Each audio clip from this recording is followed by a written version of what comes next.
먼저 저를 따라서 하시겠습니다. 내 생명 부처님, 내 생명 부처님, 무량공덕 생명, 무량 공덕 생명, 사성제를 바로 알고 팔종도를 실천하며 육바라밀도 실천하고 십바라밀도 실천하여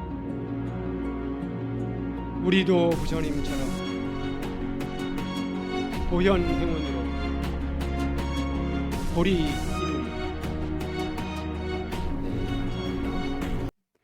네, 오늘은 차 한 잔에 시와 미와 사랑과 낭만이 있다 라는 주제로 말씀을 드리도록 하겠습니다. 우리 금강경사가 날마다 달라지고 있죠? 그렇지 않습니까? 우리 들어오는 입구가 날마다 달라지는 것 같은데, 제가 올 때마다 달라지는 것 같은데요. 날마다 좋아지고 있죠.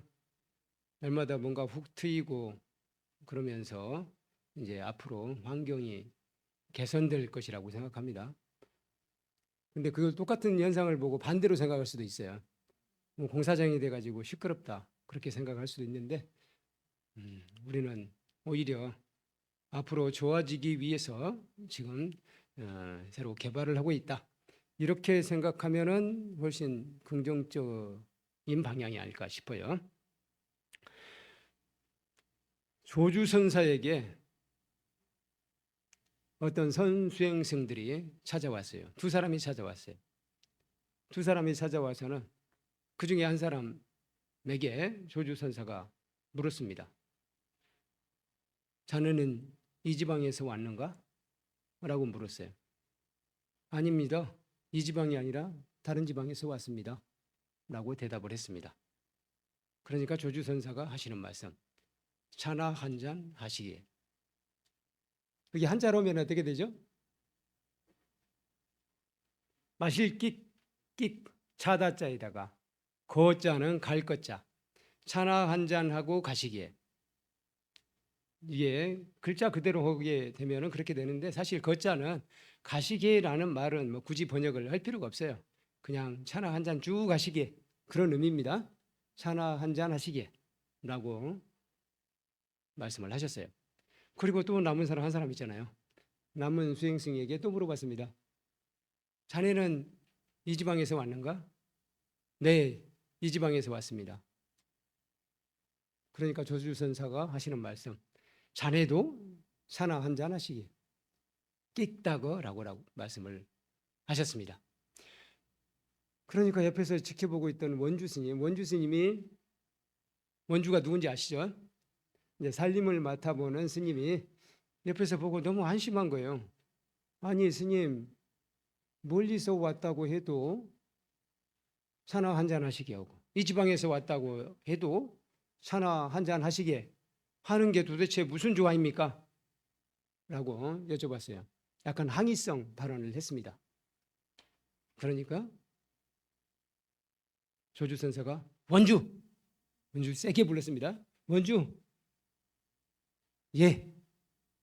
대답을 하니까 조주선사가 자네도 차나 한잔 하시게 그랬답니다. 그러니까 옆에 이제 시봉을 하던 상좌가 행자가 더 기가 막힌 거예요. 아니 뭐 이 사람에게도 끽다고 저 사람에게도 끽다고, 도대체 뭐 스님은 끽다고밖에 모르십니까? 라고 여쭤봤어요. 그것도 또 항의성이죠. 그러니까 뭐라고 얘기해요? 이쯤 되면 다 아시죠? 자네도 차나 한잔 하시게 라고 했답니다. 바로 이 공안, 이 화두가 굉장히 유명한 화두예요. 끽다거. 왜 조주 스님께서는 차나 한잔 하시라고 했을까? 사실은 이 속에 우리 선불교의 아주 중요한 참 의미가 들어있어요. 참 의미. 찬화하는, 찬잔하는 그 일상사에 진리가 모두 있다. 그런 의미예요. 그러나 조주 스님은 그렇게 설명하시지 않잖아요. 그렇게 설명하지는 않으십니다. 우리 선승들은 그렇게 설명하면은 수행자 방식이 아니에요. 항상 차나 한잔 하시게 이렇게 가볍게 던지는 거예요. 이 차나 한잔 하시게 차나 한잔 하는 건 이거 자체에 아주 중요한 진리가 들어있다. 중국 말 중에 다반사라는 말 들어보셨죠? 다반사. 다반사가 무슨 뜻인지 아세요? 네? 매일 일어나는 일. 다자는 차다자에다가요. 반자는 밥반자예요. 그래서 밥 먹는 것은 날마다 하잖아요. 근데 여러분들 차는 날마다 마십니까? 그렇지 않은 것 같기도 하네요. 우리나라 사람들은. 근데 중국 사람들은 날마다 마셔요. 중국은 대체로 중국에도 물이 좋은 고장이 있더라고요. 옛날 고구려 땅, 광개토 호태왕비, 장수왕릉 있는 그런 동네는 물이 상당히 좋더라고요. 그냥 물을 마셔도 괜찮겠더라고요. 그런데 그렇지 않고 이 아래쪽으로 오면 운남성이나 이쪽은 다 물을 끓여서 마시거나 차를 끓여서 마셔야 돼요. 맹물을 마시면 안 돼요. 맹물을 마시면 탈이 납니다. 그래서 항상 차를 마시는 거예요. 차를 항상 끓여놓고 차로 음료를 대신합니다. 우리나라 사람처럼 맹물을 그냥 마시는 게 아니에요. 뭐 요즘에도 우리나라 사람도 요즘에는 뭐 맹물을 안 마시고 생수를 마시긴 하잖아요.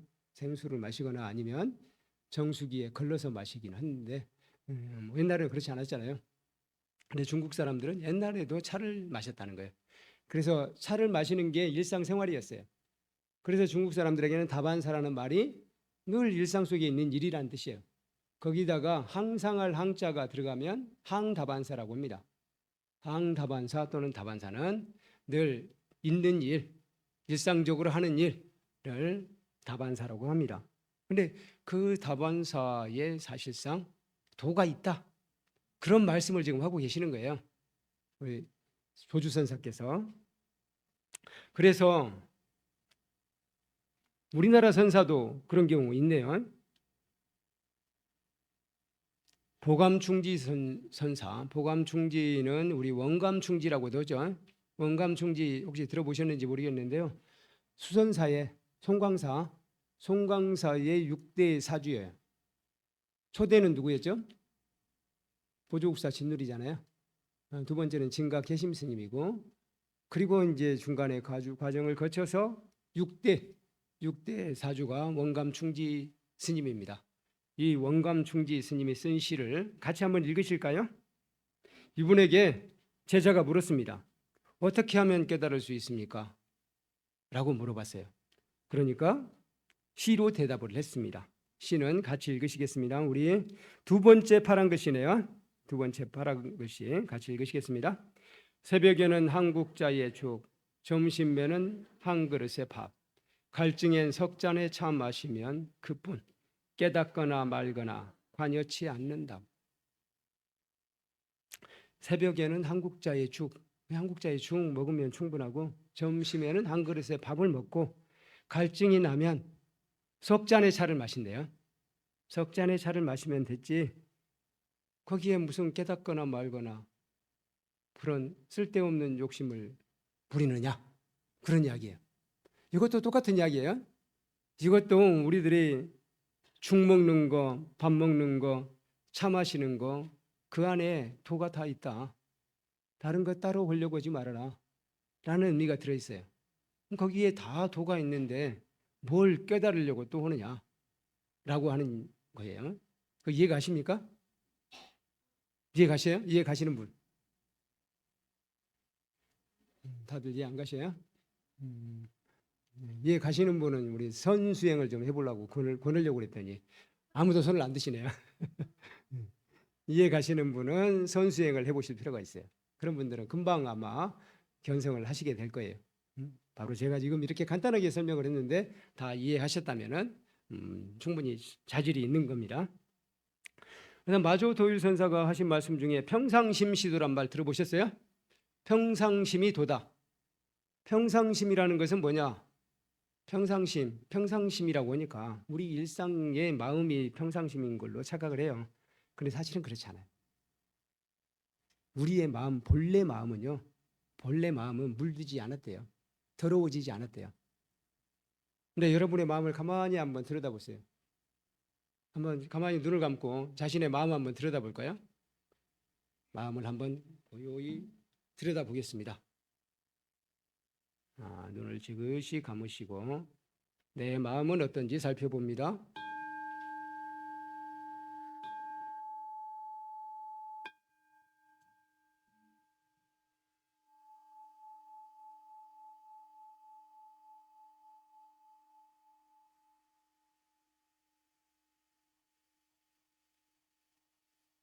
내 마음이 지극히 편안한 부처님 무량 공덕 생명 그 본래 자리에 있는지, 마하반야 바라밀 그 본래 자리에 있는지, 아니면 지금 저기 시장 바닥에 있는지, 아니면 어젯밤에 우리 배우자하고 다투는데 아직도 그게 풀리지 않아 가지고 제 마음속에 앙금이 남아 있는지 한번 내 마음을 가만히 들여다 봅니다. 또는 누구에겐가 분노가 있는지, 아니면 자기 자신에 대해서 불만족한 것이 있는지, 나는 항상 부족해, 나는 잘하는 것도 없어, 그런 마음을 갖고 있는지, 아니면 나는 본래로 부처님 무량 공덕 생명이라서 지금 내가 들여다보는 이 마음은 지극히 평화롭고 고요하고 슬기로운 부처님 마음 그 자체입니다. 저 고요한 바다, 잔잔한 바다처럼 넓고 맑고 환한 그런 부처님의 마음입니다. 그런 마음이 느껴지는지 가만히 들여다봅니다.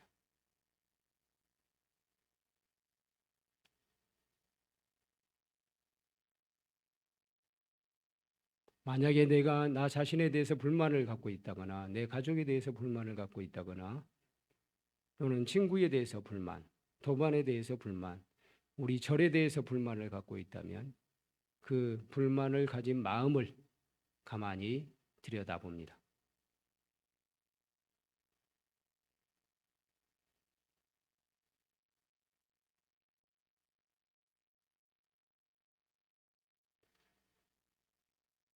그리고 그런 마음이 있다면 지금 이 순간 마하반야 바라밀, 마하반야 바라밀, 마하반야 바라밀, 내 생명 부처님 무량 공덕 생명으로 전환하도록 해봅니다. 내 마음은 부처님의 무량 공덕 생명이다. 내 마음은 마하반야 바라밀이다. 내 마음은 청정하다. 내 마음은 원만하다. 어떤 갈등에도 흔들리지 않는다. 네, 그렇게 마음을 다잡으시고 눈을 뜨십니다.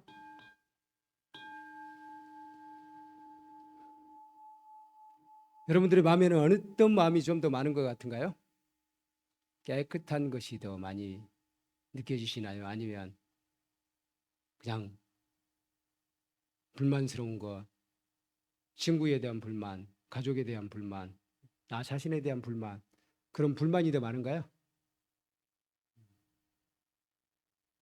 제가 표정을 보니까 별로 불만이 없으신 표정이네요. 마음이 편안하시네요, 다들. 네네, 아주 훌륭합니다. 바로 그 마음이 평상심이에요. 아주 고요한 마음, 바다와 같은 마음, 잔잔한 바다, 잔잔한 호수와 같은 마음이 바로 평상심이라는 거예요. 그래서 사실상 평상심 시도가 쉬운 말은 아니에요. 그러니까 우리의 평상시 화내고 성내고 욕심내고 그런 마음이 아니라 실제로 우리 본 마음은 지극히 평화롭고 슬기롭고 문명에 물들지 않고 그런 마음이 우리의 본래 마음이래요. 본래 마음. 그런 본래 마음인데 우리 생명의 속성이라는 것은 뭔가 살아남기 위해서 남과 경쟁을 하고 그렇게 하다 보면은 자연스럽게 물들게 된다는 거예요. 근데 그 평상심을 찾아서 그 평상심을 유지할 수만 있다면 그것 자체가 도다라고 마조 도일선사께서 말씀을 하신 거예요. 그 평상심 시도를 가장 잘 설명해 주는 화두, 바로 끽다그 차나 한잔 하시게 라는 화두예요. 사실은 화두를 이렇게 설명해 버리면 안 되는 건데 화두는 우리가 의문을 갖는 거잖아요. 뭐 이렇게 본다면은 끽다그라는 화두는 이제는 우리가 유용한 화두는 아닌 것 같아. 무슨 뜻인지 아시겠어요?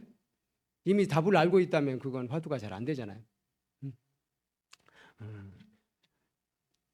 그래서 바로 끽다그라는 화두는 평상심시도라는 마조도일선사의 가르침, 이 평상심시도라는 마조도일선사의 가르침이 실질적으로 우리 한국 선불교의 종지라고 해도 과언이 아닙니다. 그래서 우리 한국 선불교의 종지는 두 스님에게 있다고 보시면 돼요. 첫 번째로는 육조 해능 스님에게 있고 두 번째로는 마조도일선사에게 있어요. 뭐 이런 부분은 잘 안 들어보신 얘기여서 좀 어려울 수도 있겠네요. 육조 해능 스님의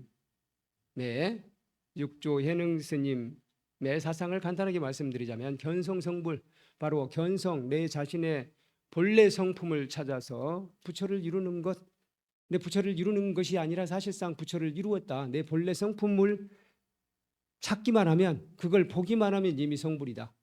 그런 사상이 견성성불 육조 해능 스님의 사상이에요.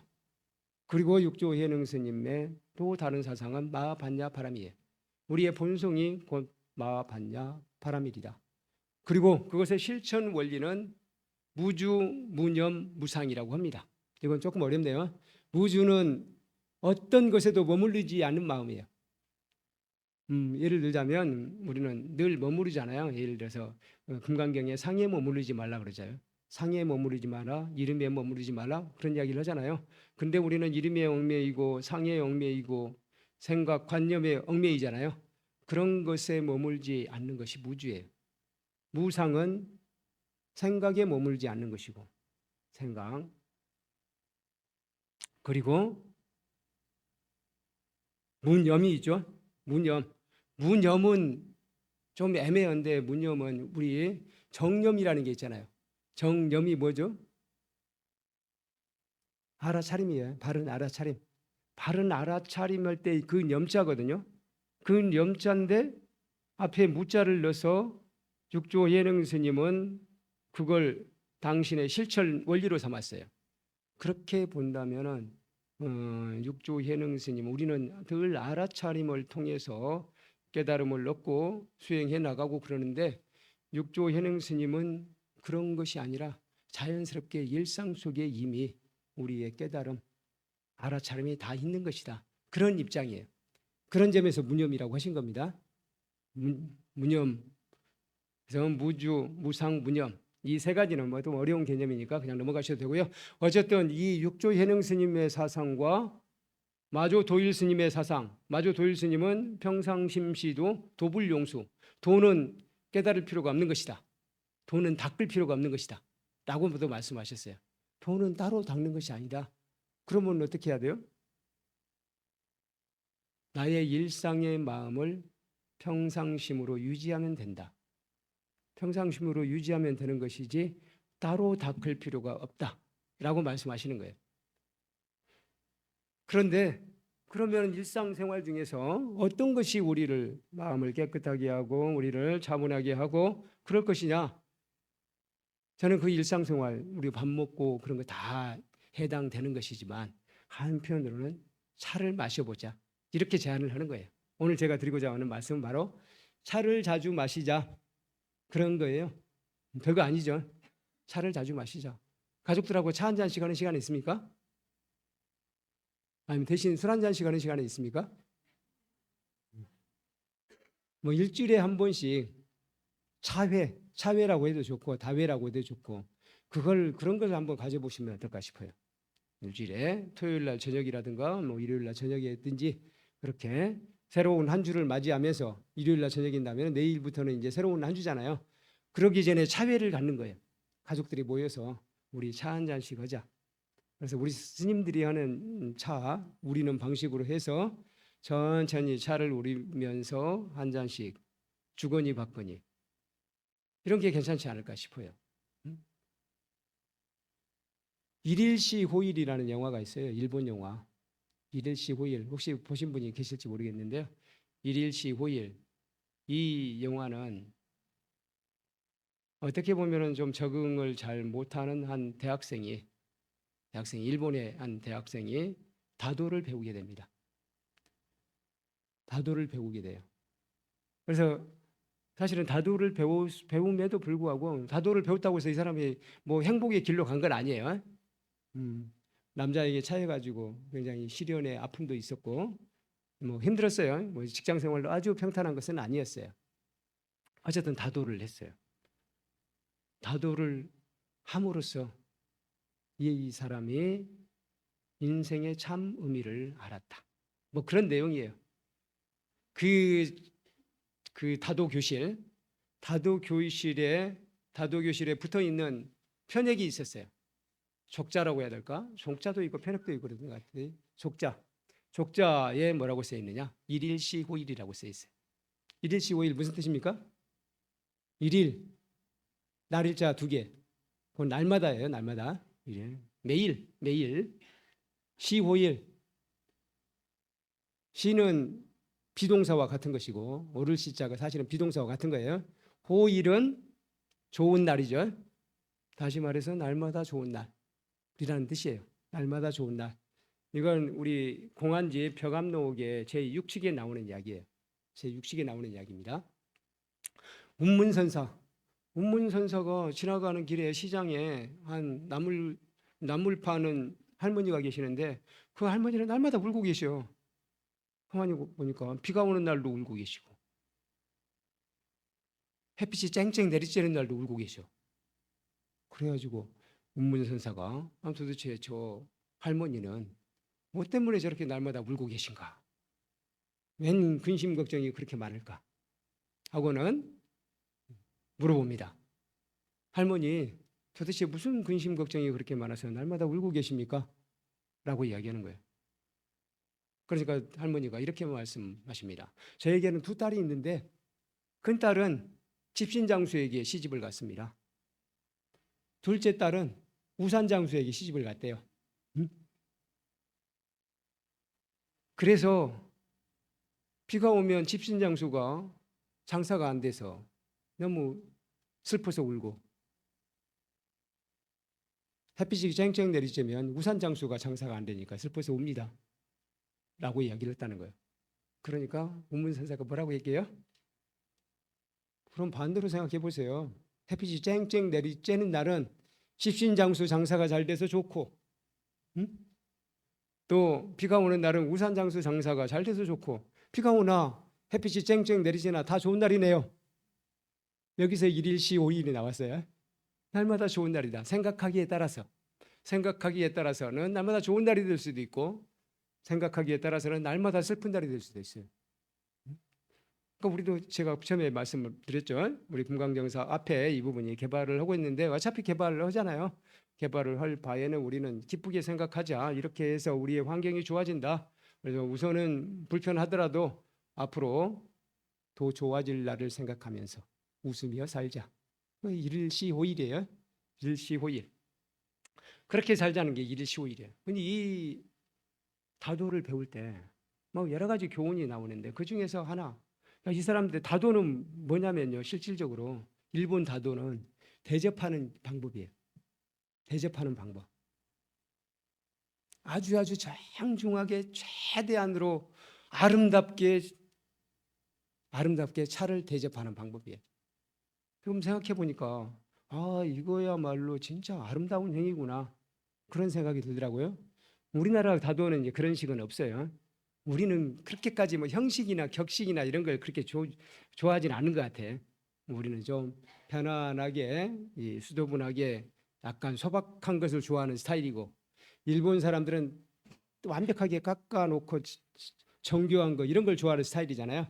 뭐 불상을 보든 예술 공예 작품을 보든 좀 그런 경향이 있어요. 네, 다도도 그런 것 같아.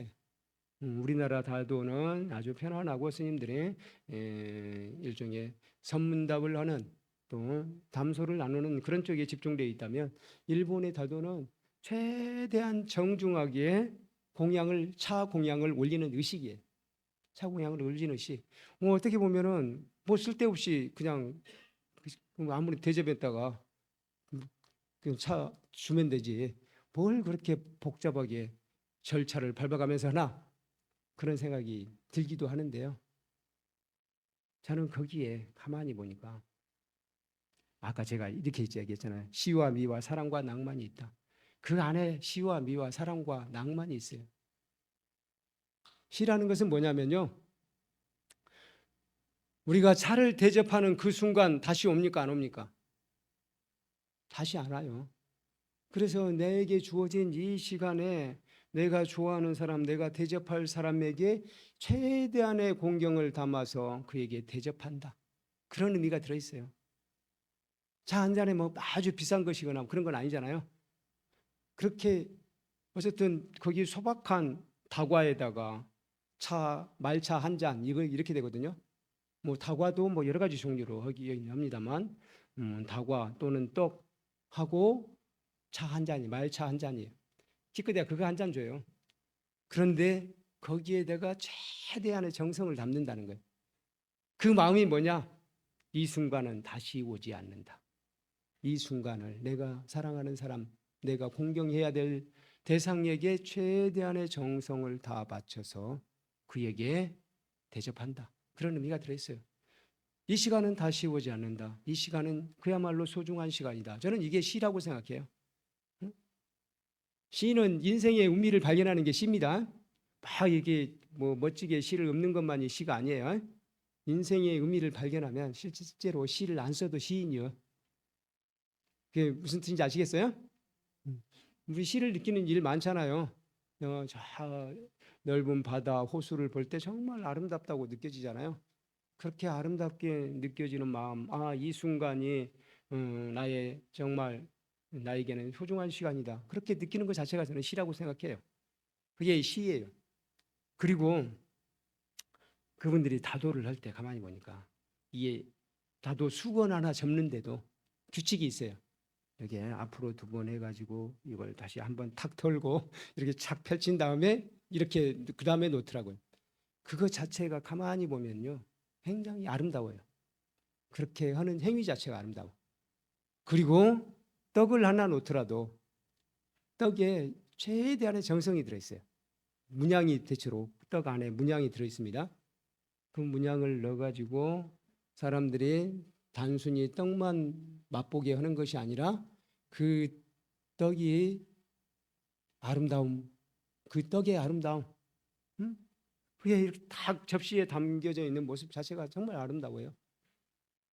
우리가 삶에 있어서 그냥 대충 뭐 그릇에 올려놓고 밥을 먹어도 되지만 한편으로는 우리가 좀 아름답게 사는 게 중요해요. 그래서 이 다도는 실질적으로 우리 한국계 선사라고 합니다. 리큐 선사. 우리 시대로 이야기하면 임진왜란 때 정도 돼요. 토요토미 히데요시가 있었던 시기니까. 이 리큐 선사가 실질적으로 일본 다도의 기초를 닦았습니다. 그래서 일본 다도를 그야말로 아주 아름다운 예술로 승화시킨 분이 리큐 선사예요. 그러면 왜 그런 복잡한 다도를 했느냐? 그 배우는 것도 힘들어. 그 사람이 평생 그걸 연습을 하니까. 그리고 그 선생님이 거의 연세가 드시고 나서야 그 다음에 이제 나도 가르쳐 봐야 되겠다. 얼굴에 주름살이 막 빠글빠글해지니까 그때서야 이제 내가 가르칠 만하다. 그런 생각을 하더라고요. 그만큼 쉽지 않은 거예요. 그리고 단순히 기술만 배우는 게 아니에요. 이게 10년, 20년, 30년이 되어 가면서 다도에서 느껴지는 인생의 참 의미 그런 것을 깨우쳐가는 거예요. 그래서 그런 것까지를 느꼈을 때 선생이 되는 거예요. 그러니까 선생이 되기가 쉽지 않은 거죠. 우리 뭐 1년 과정 딱 밟아가지고 그냥 하는 게 아니에요. 그래서 그렇게 하는 것 자체가 저는 진짜 아름다움을 추구하는 것이고 또 거기에는 사랑이 있다. 아까 제가 말씀을 드렸잖아요. 우리가 차 한 잔을 대접하는데 그 내가 대접하는 이 사람이 최대한 기뻐하시기를 그리고 이 차와 다과에서 진정한 아름다움을 느끼시길 시를 느끼시길 그런 마음이잖아요. 그 마음이 얼마나 아름답습니까? 그게 바로 사랑이라는 거예요. 차 한 잔에 떡 타과 하나에 사랑이 담겨 있는 거예요. 그래서 시와 미와 사랑. 그리고 이것보다 더 낭만적인 게 있습니까? 우리는 뭐 술 한잔 마시고 촥 취해서 정신이 해가닥 하는 거, 그걸 낭만이라고 생각할지 모르지만 그게 아니라 바로 이 차 한 잔을 가장 아름답게 마시는 데서 낭만을 느끼는 게 좋지 않을까요? 근데 우리나라 사람들은 이렇게 하기는 좀 힘들 거예요. 이렇게까지는 하지 말자는 거. 이렇게까지 하는 것은 따로 이제 우리 신도 회장님 뭐 이걸 하셨죠. 그렇지 않습니까? 다도반을 하셨잖아요. 뭐 그걸 원하신다면 다도반을 해보시고요. 다도반 해보시면은 거기서 또 묘미를 느끼실 겁니다. 그게 아니어도 우리 예수님들이 우리 차담하잖아요. 그럴 때는 뭐 그렇게 특별한 격식이 없이 편하게 하잖아요. 그런 차를 마시는 자리를 가족들과 친구들과 가져보는 게 어떨까 싶어요. 친구들을 만나면 술을 한잔하지 말고 차를 한잔하는 거. 저는 우리 불자들이 그렇게 한다면 우리 불교가 부흥할 거라고 생각해요. 불교가 다시 발전할 거라고 생각합니다. 바로 그런 마음으로 제가 오늘 차 한 잔에 시와 미와 사랑과 낭만이 있다라는 주제를 가져온 것입니다. 그래서 차를 마시면 좋은 점 한번 생각해 보겠습니다. 첫 번째로 정신이 맑아져요.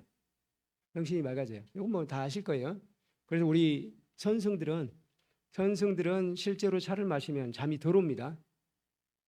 차를 마시고 쉬는 시간에 차 한 잔 마시고 가서 앉아 있으면은 원래 이제 가만히 있으니까 졸음이 오려고 오잖아요.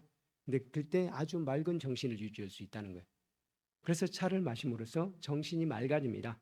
두 번째, 건강해져요. 좋은 차를 마시게 되면 좋은 차라고 해서 비싼 차는 아닙니다. 뭐 특별히 농약이 안 들어간 차, 그런 차면 좋은 차라고 할 수 있어요. 그런 차를 마시면 몸이 건강해져요. 왜냐하면 우리 몸이 사실 건강이 나빠진 것은 뭐냐면요, 몸의 어느 부분이 청정하지 못했어요. 제가 어젯밤에 갑자기 약간 몸살 기운이 있으면서 뭐 코가 막히고 그랬는데, 그래서 코를 이제 소금물로 씻으니까 거기에서 이제 불순물이 나오더라고요. 그걸 빼내고 나니까 시원해지면서 훨씬 낫더라고요. 한결 낫더라고요. 그래서 우리가 실제로 건강이 나빠지는 게 사실상 내 몸의 청정성이 훼손이 되어서 그러는구나, 그런 생각을 제가 여러 번 해요. 요즘에 와서는 실제로 그래요. 우리 뭐 암덩어리가 있다거나 그런 것도 다 마찬가지예요. 그래서 실제로 우리 안에 안 좋은 그런 일종의 쓰레기 같은 것이 있으면은 우리 몸은 정화작용을 하는 거예요. 그걸 일종의 모아놓는 거예요. 어디에다가? 몸 안에 쓰레기통에다가. 쓰레기통을 우리는 암이라고도 하고 나는 염증이라고도 하고 그런다는 거예요. 그래서 그걸 제거를 해주면은 깨끗하게 괜찮을 경우가 많잖아요. 그게 제거하는 게 사실상 청정하게 하는 거 아니에요? 그래서 건강은 청정하고 관계에 있더라고요. 그런 점에서 차를 마시면 노폐물이 빠지거든요. 노폐물이 빠져요. 그래서 건강해진다. 그리고 셋째, 여유가 생겨요. 차를 마시면 이게 차가 금방 안 나오거든요. 물이 끓는 시간도 있고 이게 우리는데도 좀 시간이 있어요. 그래서 이양이약 하다가 차가 이양이약 하다 보면 차가 나오잖아요. 그래서 사람이 여유가 생겨요. 여유를 가질 수 있어요. 그냥 자판기에서 쫙 뽑는 차보다는 훨씬 여유를 만들 수 있습니다. 그래서 우리가 삶에 있어서 여유가 중요하지 않아요? 우리가 이 한 세상 살면서 여유 없이 항상 바쁘면서 쪼들리면서 살다가 간다면 우리 인생이 너무 불쌍하지 않습니까? 좀 여유 있게 내 몸과 마음을 바다도 즐기고 산도 즐기고 차도 즐기고 그렇게 살게 해줘야 되지 않겠어요? 근데 그런 여유가 없이 늘 일에 치여가지고 바빠서 차도 대충 일회용만 마시고 그렇게 하기보다는 이렇게 서로 모여 앉아서 정답게 서로를 따라주기도 하면서 그렇게 해보자는 거죠. 그렇게 하면 여유가 생긴다는 거예요. 그리고 넷째로 인간관계가 원만해집니다. 인간관계가 원만해져요. 그러니까 실질적으로 우리 스님들은 사실 뭔가 다른 스님들하고 좀 뭔가 맺힌 것이 있고 잘 풀리지 않는 것이 있고 대화가 안 되거나 그러면은 차 한잔 합시다 하거든요. 차 한잔 하면서 이야기도 빨리 안 꺼내요. 천천히 꺼냅니다. 어떨 때는 안 꺼내고 말 때도 있어. 얘기하려고 만났다가 안 꺼내고 그냥 차만 마시고 끝날 때도 있습니다. 근데 그렇게 하고 나면 다음에 얘기할 수 있는 게 훨씬 부드러워지더라고요. 그래서 인간관계가 원만해진다는 거예요. 술이 더 인간관계가 원만해지는데 편하던데요. 근데 술은 빨리 해결을 되기는 해요. 근데 다시 싸우더라고요. 그게 얘기하다 보면은 술을 마시면 처음에는 이제 먼저 사과를 해요. 사과해가지고 이제 딱 다독거려. 그러다가 한잔 하면 갑자기 억울한 것이 또 생각나. 그런데 말이야, 그건 당신이 고쳐야 돼. 이렇게 나와서 다시 싸움이 되더라고요. 응? 그래서 잘 안 돼요. 근데 차는 그렇게 되지 않는다는 거예요. 아니, 마음을 정신을 확 맑혀놨기 때문에 아니, 마음이 깨끗해져서 그걸로 원만하게 해결되는 경우가 많습니다. 인간관계가 원만해진다. 여기에다가 좀 더 이야기한다면 시와 미와 사랑과 낭만이 있다. 이거 하나로 충분하지 않습니까? 이거 하나로 저는 차를 마시는 거 충분한 것 같아요. 그래서 우리 불자들은 우리 스님들이 차를 좋아하잖아요. 그러니까 불자들도 차를 좋아한다. 불자들은 차를 자주 마신다. 그런 인식이 사람들에게 딱 생기는 것도 괜찮을 것 같아요. 뭐 그런 경우 있습니다. 실제로 예를 들어서 불광출판사에 가면은 그 불광출판사의 그 유지호 대표님 같은 경우는 우리 스님들이 쓰는 다도를 그대로 갖추고 있어요. 그래서 다 가서 앉으면은 다 그 다고를 펼쳐놓고 차 한 잔 대접하십니다.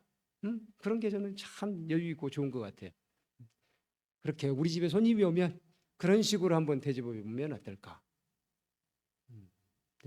물론 손님이 좋아할지 어쩔지 저는 좋아하신다고 생각해요.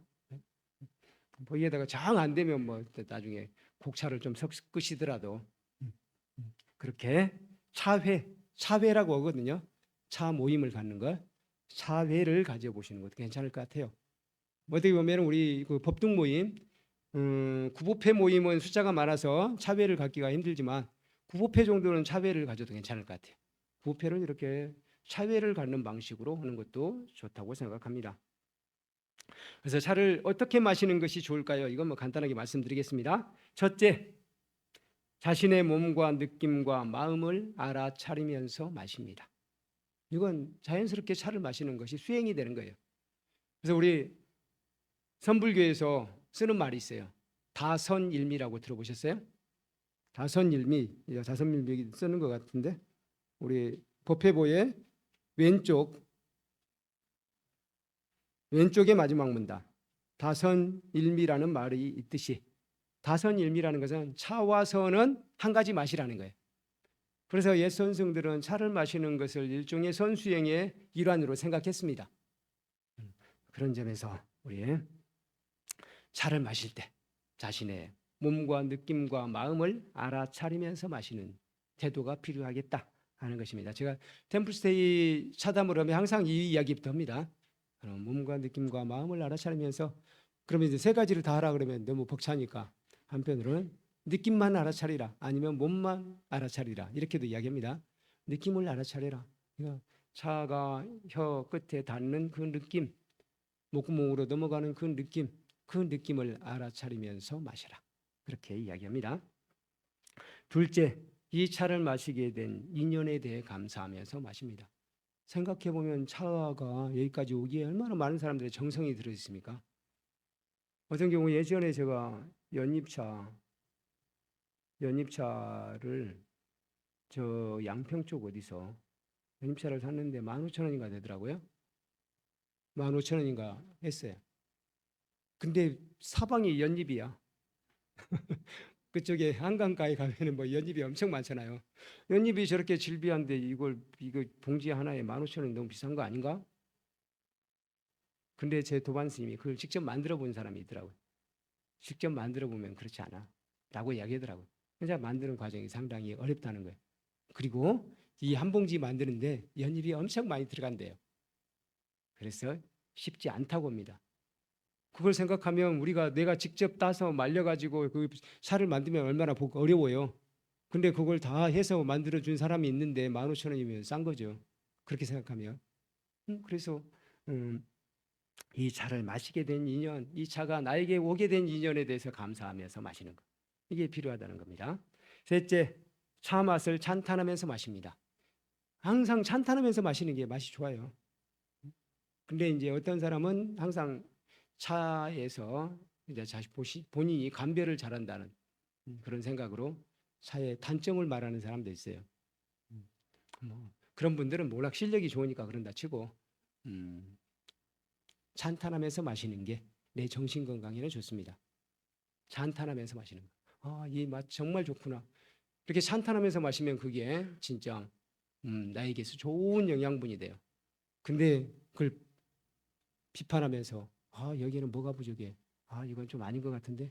그런 마음으로 마시게 되면 뭔가 찝찝한 것이 돼버린다는 게. 그래서 실제로 건강에 안 좋을 수도 있어요. 찬탄하면서 마시자 하는 거고요. 넷째, 입가에는 미소를 머금으면서 마십니다. 뭐 실제로 이건 뭐 하지 말라고 해도 우리 차 마실 때 우리 스님들 막 찡그리면서 마시는 사람 거의 없는 것 같아요. 아주 차 마시는 순간이 제일 편안해 보여요. 그 편안한 표정으로 마셔요 보면. 이건 뭐 강조하지는 않겠습니다. 근데 뭐 그게 잘 안 되시는 분, 화가 나는 일이 있었다 그러신 분들은 일부러라도 입가에 미소를 머금으면서 마셔 보시기 바랍니다. 다섯째, 세상 모든 생명체가 건강하고 안락하기를 기원하면서, 아까 제가 말씀드렸잖아요. 이 차를 마시는 것은 일종의 수행이다라고 말씀드렸잖아요. 그 수행이라고 생각하고 그냥 이 차 마시는 것이 단순한 그냥 내 음료수를 마시는 것이 아니라 이것이 나의 수행이다. 내 마음을 편안하게 하는 것이다. 내 몸과 마음을 함께 건강하게 하는 것이다. 그런 마음이라 한다면은 기도하는 마음인 게 매사에 기도하는 마음인 게 좋습니다. 매사에 이 세상이 잘 되기를, 이 세상이 평화롭기를, 이 세상이 화합하기를, 그런 마음으로 차를 마실 때도 그런 마음이라면 이 차가 저절로 자신에게 아주 최고의 음식이 될 겁니다. 이렇게 5가지를 말씀을 드렸고요. 당나라 시인 노동의 칠환다가 같이 한번 읽으실까요? 이 시가 정말 재밌어요. 이 시는 범음송으로 읽어보면 좋을 것 같아요. 범음송이 뭔지 아세요? 가락을 약간 넣어서 한번 같이 읽어보시겠습니다. 첫째 잔을 드니부터 옥천자여 이 맑은 바람 타고 가자꾸나. 네, 같이 읽으시겠습니다. 첫째 잔을 드니 목과 입술이 부드러워지고 둘째 잔을 드니 고독과 번민이 사라지네 셋째 잔을 마시니 마른 장자에 오직 문자 5천 곳만 남아있고 넷째 잔에 이르니 내 평생 불평스러웠던 일들이 온몸의 털구멍을 통해 흩어지네 다섯째 잔을 마시니 근육과 뼈가 맑아지고 여섯째 잔에서 신선의 세계에 동한다 일곱째 잔은 마셔도 얻을 것이 없는데 오직 양겨드랑이에서 솔솔 맑은 바람이 나오는구나 복례산이 어디 있느냐 옥천자여 이 밝은 바람 타고 가자꾸나 남무함분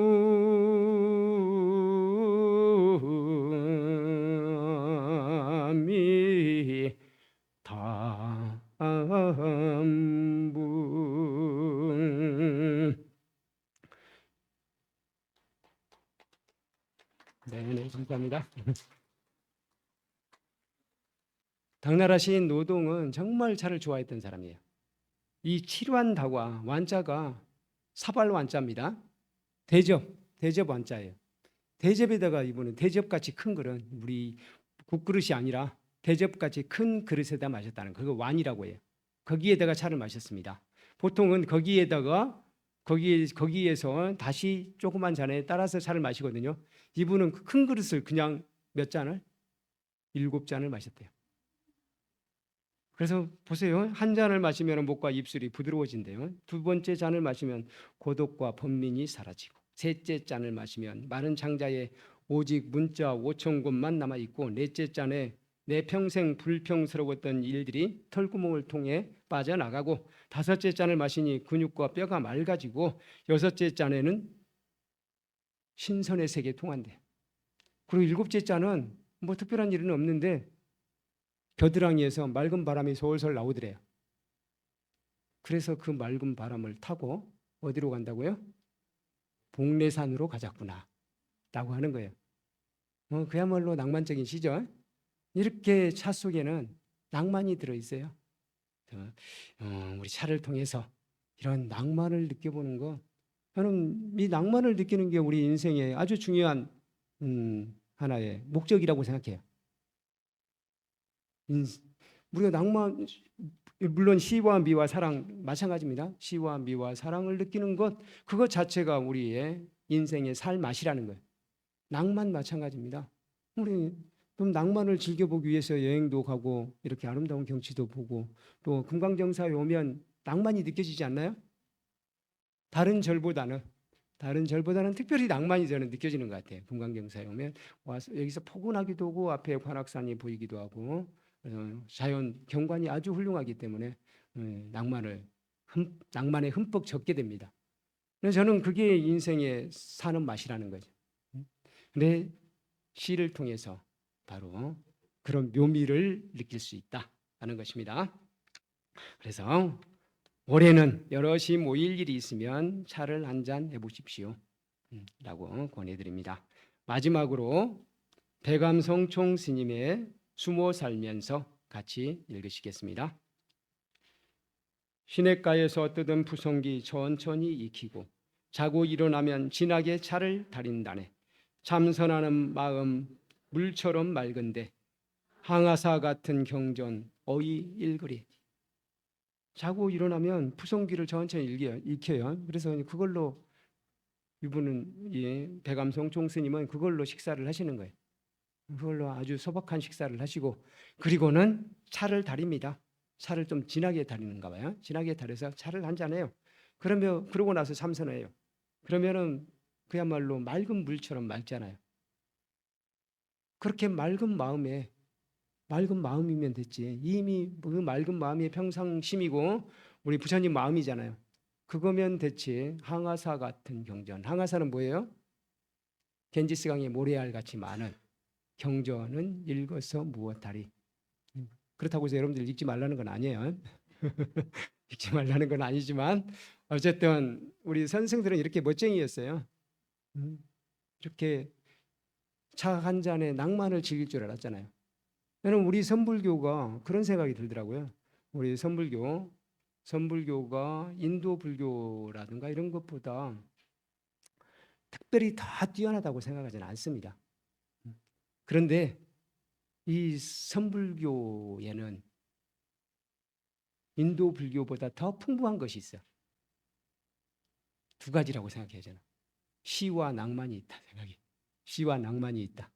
선불교는 정말 낭만적이에요. 우리가 사는데 낭만을 느끼면서 사는 거, 우리 스님들이라고 해서 항상 딱딱하게 법만 이야기하고 그런 건 아닙니다. 우리 인생을 부드럽게 하고 서로 낭만을 즐기고 예술도 즐기고 그렇게 살아야 되지 않겠어요? 그런데 선불교에는 그게 있더라는 거예요. 그게 아주 풍부하게 들어있어요. 그런 점에서 저는 우리 선불교, 우리 초기 불교를 공부하는 거 아주 좋습니다.